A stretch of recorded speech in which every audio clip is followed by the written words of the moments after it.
Chapter 1. The Empty Chair. Why gratitude begins with what's missing. Have you ever lost something and only then realized how much it mattered? Picture this. You walk into a room, there's a table, there's laughter, there's light, but one chair is empty, and suddenly you feel it. The absence, the ache, the awareness. Because here's the truth, gratitude often begins with loss. Let me tell you about Oprah Winfrey. She said, be thankful for what you have, you'll end up having more. If you concentrate on what you don't have, you will never, ever have enough. She didn't grow up with wealth. She grew up with hardship, but she learned to see the gift in every moment. Have you ever taken something for granted until it was gone? Here's the truth. Gratitude isn't automatic. It's intentional. Think about Viktor Frankl. He survived the Holocaust. He lost everything. But he wrote, everything can be taken from a man but one thing. The last of the human freedoms, to choose one's attitude in any given set of circumstances. Let me tell you about James. James lost his job, his confidence, his rhythm, but every morning he wrote down 3 things he was grateful for. Even if it was just, I have coffee, I'm breathing, I have one friend who checks in, and slowly he rebuilt. Not because life got easier, but because his heart got stronger. So the next time you feel like something's missing, ask yourself, what's still here, and how can I honor it? Because gratitude doesn't ignore pain, it transforms it. In Chapter 2, we'll explore how gratitude rewires your brain and why appreciation is the most powerful mindset shift you'll ever make. Ready to change your chemistry through thankfulness? Let's go. Chapter 2, Gratitude Rewires the Brain, the science behind appreciation. What if I told you gratitude isn't just good for your soul? It's medicine for your mind. Let's talk about neuroscience, not just feelings. I mean neurons, synapses, the actual wiring of your brain. Because here's the truth, gratitude changes you chemically. Let me tell you about Dr. Robert Emmons. He's one of the world's leading researchers on gratitude. He found that people who practice gratitude sleep better, stress less, connect deeper, live longer, he said. Gratitude blocks toxic emotions such as envy, resentment, regret, and depression. Have you ever felt stuck in negativity, like your mind was looping in complaint? Here's the truth. Gratitude interrupts the loop. It's a pattern breaker. Think about Sean Acor. He wrote The Happiness Advantage. He studied people at Harvard. He found that writing down 3 things you're grateful for every day for 21 days rewires your brain for optimism. Let me tell you about Amanda. Amanda was battling anxiety. She tried everything: therapy, medication, meditation. Then she started a gratitude journal, just 5 minutes a day. She wrote, I'm grateful for my dog's goofy smile. I'm grateful for warm socks. I'm grateful for the barista who remembered my name. And slowly, her anxiety softened, her joy returned, not because life got easier, but because her brain got stronger. So the next time your mind feels heavy, ask yourself, what's one thing I can appreciate right now? Because gratitude isn't just a feeling, it's a frequency. In Chapter 3, we'll explore how gratitude transforms relationships and why appreciation is the glue that holds people together. Ready to deepen your connections through thankfulness? Let's go. Chapter 3, the thank you that changes everything. How gratitude transforms relationships. Have you ever felt truly seen just because someone said thank you? Let's talk about connection, not just communication. I mean the invisible thread that binds us, the warmth of being acknowledged, the power of being appreciated. Because here's the truth, gratitude is the language of love. Let me tell you about Brené Brown. She's a researcher on vulnerability and connection. She said, what separates privilege from entitlement is gratitude. She found that couples who regularly express appreciation have stronger bonds, deeper intimacy, more resilience. Have you ever felt distant from someone until they said, I'm grateful for you? Here's the truth. Gratitude doesn't just heal wounds. It builds bridges. Think about Will Smith. He once said that every morning he texts someone just to say thank you. Not for a favor, not for a gift, just for being in his life. Let me tell you about Daniel. Daniel was a manager. His team was talented, but disconnected, so he started a ritual. Every Friday, he wrote one handwritten note, just one, to one person, saying, "Here's what I appreciate about you." And slowly, the culture shifted. People smiled more, stayed longer, grew together. So the next time you want to strengthen a relationship, ask yourself, who haven't I thanked lately? Because gratitude isn't just polite, it's powerful. In chapter 4, we'll explore how gratitude turns adversity into strength and why appreciation is the secret to resilience. Ready to find the light in your darkest moments? Let's go. Thank you for watching. Please subscribe to the channel to watch new videos every day. Chapter 4, Gratitude in the Fire, Turning Adversity into Strength. Have you ever looked back and realized your hardest moment was also your most important? Let's talk about pain, not just discomfort. I mean heartbreak, loss, failure, the kind of pain that makes you question everything. Because here's the truth, gratitude doesn't erase pain, it transforms it. Let me tell you about Nelson Mandela. He spent 27 years in prison. He lost time, he lost freedom. But he said, "I never lose, I either win or learn."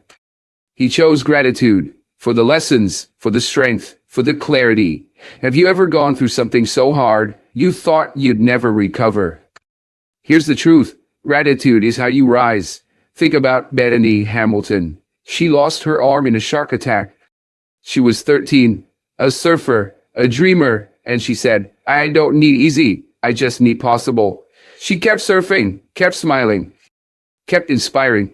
Let me tell you about Michael. Michael lost his mom. Suddenly, unexpectedly, he was shattered. But every day he wrote one thing she taught him, one memory, one moment. And slowly, grief became gratitude. Pain became purpose. So the next time life breaks you, ask yourself, what is this teaching me? And how can I honor it? Because gratitude isn't just for the good days. It's for the growth days. In chapter 5, we'll explore how gratitude fuels ambition and why appreciation doesn't make you passive. It makes you powerful, ready to chase your dreams with a grateful heart. Let's go. Chapter 5, Grateful and Ambitious. Why appreciation fuels achievement. What if gratitude wasn't the opposite of ambition, but the fuel behind it? Let's talk about drive, not just hustle. I mean the fire inside you, the hunger to grow, to become. Because here's the truth, gratitude doesn't slow you down. It grounds you so you can rise. Let me tell you about Sarah Blakely. She's the founder of Spanx. She started with $5,000 and no experience. She said, gratitude is the key to staying grounded while reaching for the stars. She practiced appreciation daily, even while building a billion-dollar brand. Have you ever felt guilty for wanting more because you thought it meant you weren't grateful? Here's the truth. You can be thankful and still want more. You can love your life and still want to expand it. Think about Dwayne "The Rock" Johnson. He's one of the hardest working people in entertainment, but he starts every day by saying thank you.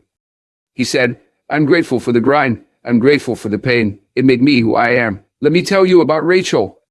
Rachel was building a startup. She was exhausted, overwhelmed, burned out, until she started a new ritual every night. She wrote down one thing she was proud of, one thing she was grateful for, one thing she was excited about, and suddenly, her energy returned, her vision sharpened, her results multiplied. So the next time you chase a goal, ask yourself, am I chasing from lack or from love?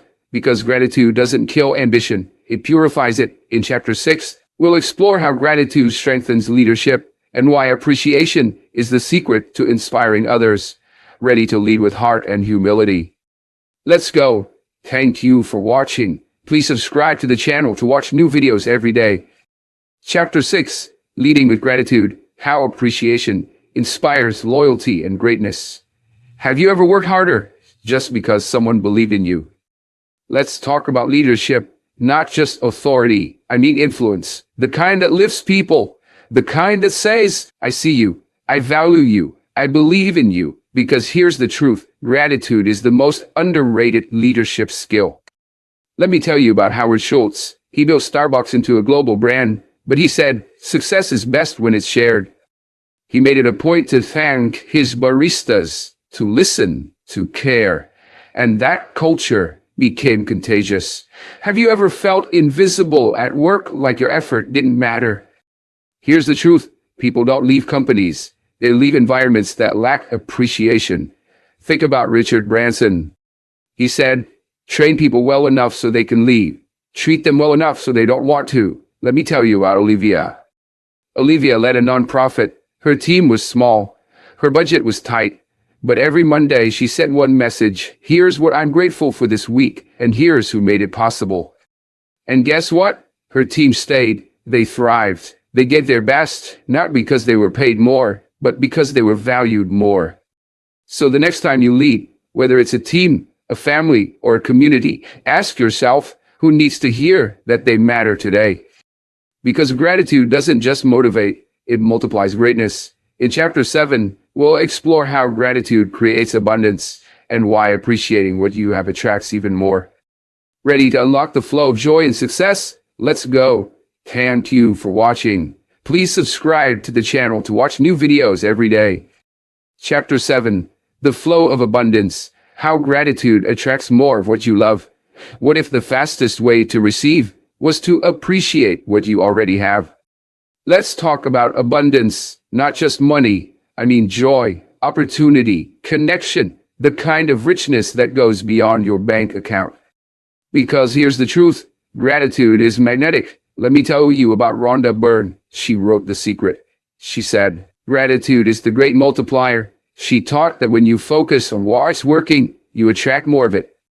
Have you ever noticed that grateful people seem to have more to be grateful for? Here's the truth. It's not luck. It's alignment. Think about Tony Robbins. He starts every day with a priming ritual. He breathes. He moves. And he says out loud 3 things he is grateful for. He said, when you are grateful, fear disappears and abundance appears. Let me tell you about Chloe. Chloe was stuck financially. She kept focusing on what she lacked, debt, stress, scarcity, until she flipped the script. She started Gratitude Jar. Every day she wrote one thing she was thankful for, even if it was just, I have clean water. I got a compliment today. I didn't give up. And slowly, her mindset shifted, her energy lifted, her opportunities expanded. So the next time you feel stuck, ask yourself, what's already good and how can I celebrate it? Because gratitude doesn't just reflect abundance. It creates it. In Chapter 8, we'll explore how gratitude becomes a lifestyle and why living with appreciation transforms every corner of your life. Ready to make thankfulness your daily rhythm? Let's go. Thank you for watching. Please subscribe to the channel to watch new videos every day. Chapter 8, Gratitude as a Way of Life, Living with Appreciation, Depth, and Joy. What if gratitude wasn't something you practiced, but something you became? Let's talk about lifestyle, not just habits, not just journals. I mean, the way you move through the world, the way you see people, the way you greet each moment with open eyes and an open heart. Because here's the truth, gratitude isn't a task. It is a lens. Let me tell you about Maya Angelou. She said, let gratitude be the pillow upon which you kneel to say your nightly prayer. She didn't just write poetry. She lived it. She saw beauty in brokenness. She turned pain into power. Have you ever met someone who radiates peace just by how they speak, how they smile, how they listen? Here's the truth. That's gratitude embodied. Think about Keanu Reeves. He's known for his humility, his kindness, his quiet generosity. He said, I'm grateful for every breath I take. I'm grateful for every moment I get to live.